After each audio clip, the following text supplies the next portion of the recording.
நண்பர்கள் அனைவருக்கும் இனிய காலை வணக்கம். கடந்த வாரத்துல தொடர்ந்து அதிகரிச்சுட்டே போன தங்கம் விலை இந்த வாரத்துல ஆரம்பத்திலே லைட்டா சரிஞ்சிருக்கு நண்பர்களே. வாங்க இன்னைக்கு தங்கம் சரிஞ்சு என்ன விலைக்கு விற்பனை ஆகுது அப்படிங்கறத பார்க்கலாம். முதல்ல தங்கத்தின் விலை பார்த்துட்டு அதுக்கப்புறம் வெள்ளியின் விலை பார்க்கலாம். அதுக்கு முன்னாடி இந்த வீடியோக்கு ஒரு லைக் மட்டும் பண்ணுங்க, கண்டினியூவா பார்த்தலாம். முதல்ல 22 கேட்டான ஆபரண தங்கம் என்ன பிரைஸ் அப்படிங்கறத பார்த்தலாம். இதுல ஒரு கிராம் 9305 ரூபாய், கிராமுக்கு 15 ரூபாய் சரிஞ்சிருக்கு நண்பர்களே.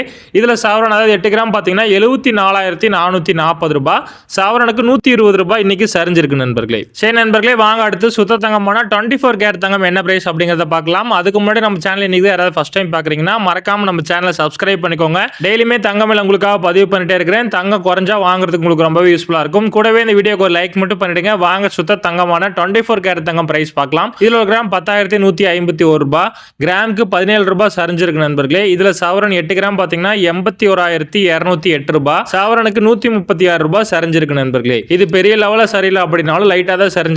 இருந்தாலும் கடந்த வாரத்தை கம்பேர் பண்ணும்போது இந்த வார தொடக்கத்திலே தங்கம் விலை சரிஞ்சது ஒரு மகிழ்ச்சியான செய்தி அப்படின்னு சொல்லலாம். சரி நண்பர்களே, வாங்க அடுத்து வெள்ளியின் விலை பார்க்கலாம். அதுக்கு முன்னாடி இந்த வீடியோக்கு ஒரு லைக் மட்டும் பண்ணிடுங்க. வெள்ளி ஒரு கிராம் பாத்தீங்கன்னா 120 ரூபாய், ஒரு கிலோ வெள்ளி 1,20,000 ரூபாய். வெள்ளி விலையில எந்த ஒரு மாற்றம் இல்லை நண்பர்களே. தங்கம் விலை மட்டும்தான் சரிஞ்சிருக்கு. வெள்ளி கடந்த 4 நாளா இதே விலைக்கு தான் விற்பனை ஆகுது. சரி நன்றி நண்பர்களே, இதுதான் இன்னைக்கு தங்கம் மற்றும் வெள்ளியின் விலை நிலவரம். மீண்டும் நாளை பதிவில் உங்களை சந்திக்கிறேன். நம்ம சேனல் இது வரைக்கும் சப்ஸ்கிரைப் பண்ணலனா மறக்காம பண்ணிக்கோங்க. கூடவே இந்த வீடியோக்கு ஒரு லைக் மட்டும் பண்ணிடுங்க. நன்றி நண்பர்களே.